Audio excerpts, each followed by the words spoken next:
नमस्कार दोस्तों, welcome to my channel. मैं हूं चांद कुबा। दोस्तों, आज के हमारे इस सेशन में हम बात करेंगे गुरु नानक देव जी की मॉरल फिलॉसफी की। देखेंगे कि इनके द्वारा हमें क्या क्या मैसेजेस यानी कि संदेश दिए गए हैं, किस तरह से वो संदेश हमारे जीवन में लाभकारी होते हैं। केवल हमारे जीवन में नहीं, हमारे एग्जामिनेशन के लिए भी किस तरह से ये मैसेज इंपॉर्टेंट हो जाते हैं, आज वो हमें देखने को मिलेगा। मुझे उम्मीद है कि ये सेशन आपको काफी पसंद आएगा। चलिए शुरुआत करते हैं आज के इस सेशन से। इस सेशन की तरफ आगे बढ़े दोस्तों, उससे पहले मैं आपको बताना चाहता हूं कि जितने भी आपके चैनल्स यहाँ पे देख रहे हैं, इन दोनों ही चैनल्स पे यूपीएससी से जुड़ा हुआ रेलेवेंट कंटेंट डेली बेसिस पे आपके लिए भेजा जाता है। आप इन चैनल्स को ज्वाइन कर सकते हैं एंड उस कंटेंट का लाभ उठा सकते हैं। बात करते हैं गुरु नानक देव जी की। अब देखिए, जैसे कि हम सब जानते हैं कि गुरु नानक देव जी was the first Sikh Guru and इनका जो जन्म है that is in 1469 and he passed away in 1539। गुरु नानक देव जी के जो मैसेज थे उनमें सबसे जो सेंट्रल थीम रहा, जो सबसे कोर ऑफ द मैसेज था, that is God is one, that is एक ओंकार, जिसे हम एक ओंकार इन पंजाबी बोल देते हैं। इनका कहना था कि God is one and that one dwells in the heart of each and every human being, each and every animal, everywhere it is his existence which is running the world. So ये इनका कहना था। अब गुरु नानक देव जी के अगर messages की बात करें, हमें कहां से मिलता है, what is the source of message from गुरु नानक देव जी, तो हमें देखने को मिलता है कि गुरु नानक देव जी की जो बाणी है, basically this is in the form of शब्द्स और hymns and there are around 974 hymns which are recorded in Guru Granth Sahib ji, which are given by Guru Nanak Dev जी। ना बात करते हैं गुरु नानक देव जी के पेरेंट्स की। देखिए, हम सब जानते हैं कि गुरु नानक देव जी वॉज द फर्स्ट सिख गुरु। इनके जो पेरेंट्स थे, बोथ माता तृप्ता जो कि उनकी मदर थे एंड फादर कल्याण चंद दास बेदी, ये दोनों ही हिंदू खत्री परिवार से आते थे एंड दे ही वाज जो फादर थे, he was employed as a merchant. Now Guru Nanak Dev जी की लाइफ की एक जो सबसे इंटरेस्टिंग यहाँ पे हमें बात देखने को मिलती है वो ये है कि भाई गुरु नानक देव जी अपने आप को एक रीजन तक लिमिटेड नहीं रखते हैं। हालांकि अगर हम सिखिज्म की आज की डेट में बात करें तो मेजोरिटी ऑफ द सिखिज्म जो है वो हमें आज पंजाब में देखने को मिलता है। देन कुछ पार्ट्स हमें जैसे महाराष्ट्र हो गया या फिर पटना हो गया, वहां पे भी हमें देखने को मिलता है। अगर यहाँ पे गुरु नानक देव जी की बात करें तो इनके जीवन में हमें देखने को मिलता है कि इन्होंने 9 खंडों का भ्रमण किया।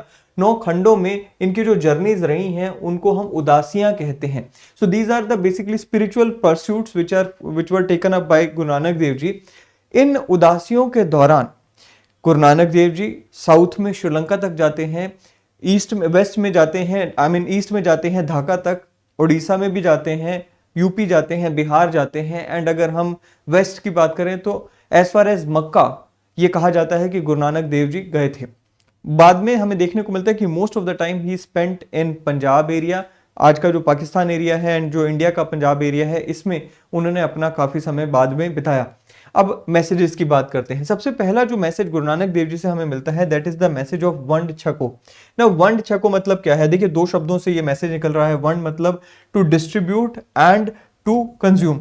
गुरु नानक देव जी का ऐसा मानना था कि विद गॉड्स ग्रेस आपको जो भी मिला है you must share it with others and that is where the true happiness lies. आपको जो भी मिल रहा है आप केवल और केवल उसे अपने तक सीमित ना रखें, पहले आप दूसरों को वितरित करें एंड फिर जो बच जाए वो अपने लिए कंज्यूम करें। क्या कहते हैं? With the grace of the Lord whatever you have received share it with the needy and then consume। This is one of the foremost principles of Sikhism कि भाई सबसे पहले जो मालिक की दया से आपको मिला है उसे दूसरों के साथ बांटो, फिर आप अपने लिए कंज्यूम करो। दूसरा जो यहाँ पे सबसे इंपॉर्टेंट मैसेज मिलता है दैट इज किरत करो।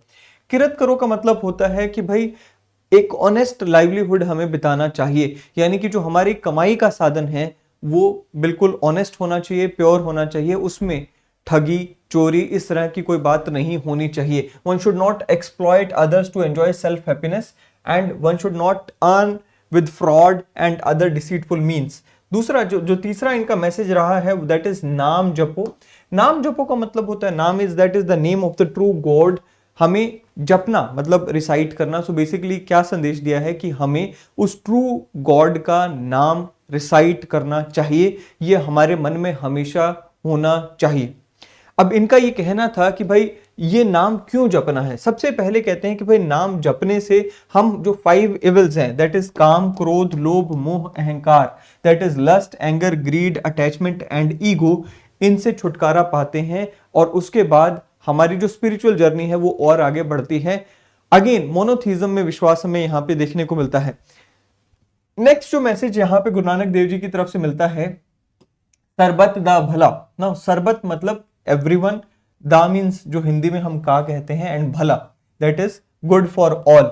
देखिए अब यहां पर क्या कहा गया है, गुरु नानक देव जी एम्फसाइज करते हैं on the concept of brotherhood, on the concept of universal brotherhood. And यहां पर वो अपने कौम का, अपने धर्म के लोगों का, अपनी जाति के लोगों का कोई भला अलग से नहीं मांग रहे हैं, वो यूनिवर्सल भला चाहते हैं, सबका भला चाहते हैं, पूरे इंसानों का, सभी इंसानों का, सभी मानवता का, सभी लोगों का भला वो चाहते हैं।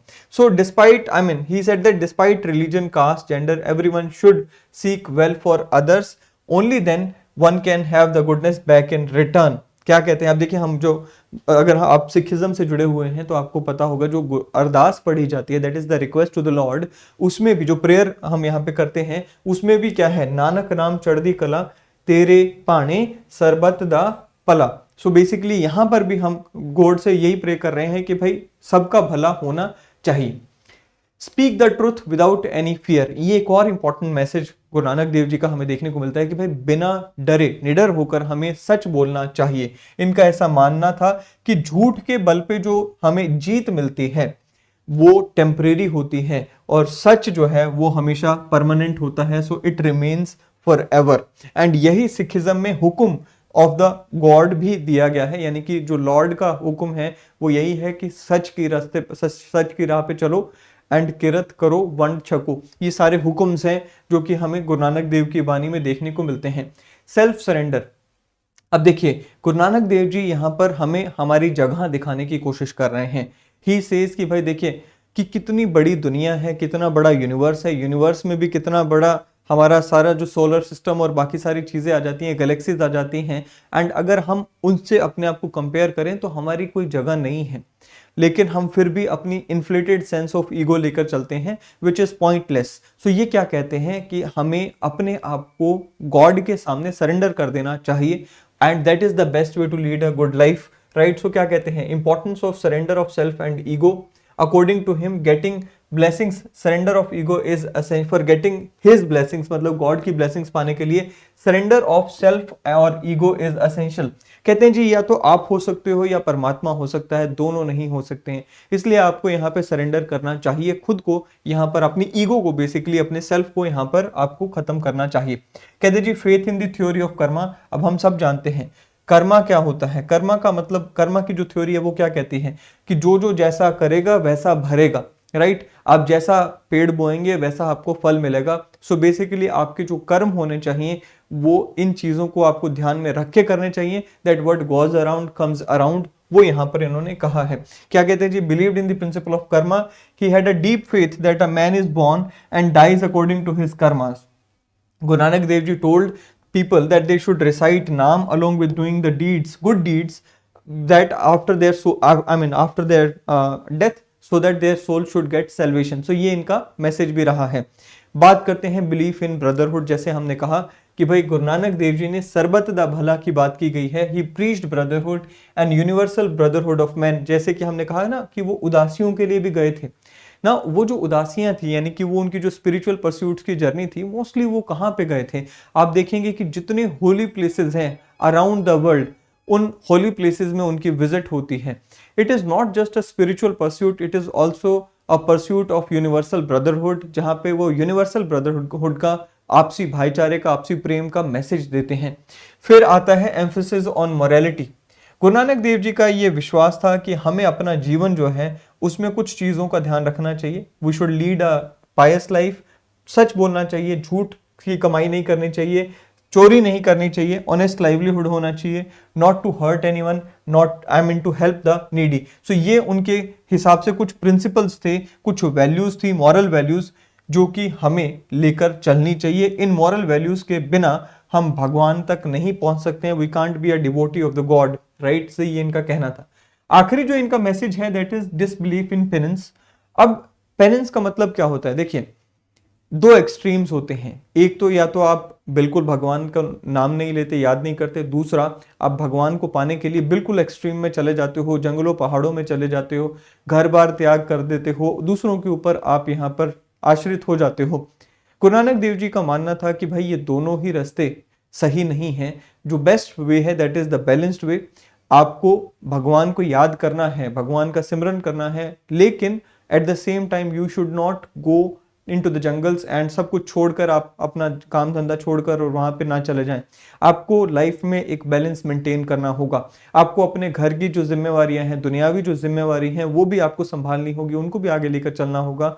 एट द सेम टाइम जैसे आप अपनी दुनियावी जिम्मेवारियों को निभा रहे हैं, अपने काम को कर रहे हैं, अपने मन में मालिक के नाम को बसाकर रखना होगा। So this is the path which is shown by Guru Nanak Dev जी। ये कुछ इंपॉर्टेंट मैसेजेस जो हैं वो हमने पढ़े गुरु नानक देव जी के जीवन से। ये मैसेजेस केवल हमारी पर्सनल लाइफ नहीं, हमारे एग्जामिनेशन और हर जगह हमारे ये मैसेजेस काम आ सकते हैं। मुझे उम्मीद है कि ये मैसेज आपको पसंद आएंगे, ये मैसेज आप अपने जीवन में धारण करेंगे। ये वीडियो आपको पसंद आई हो तो इसे लाइक करना ना भूलें, शेयर करना ना भूलें, चैनल को सब्सक्राइब करना ना भूलें। अगले सेशन में फिर मिलेंगे दोस्तों।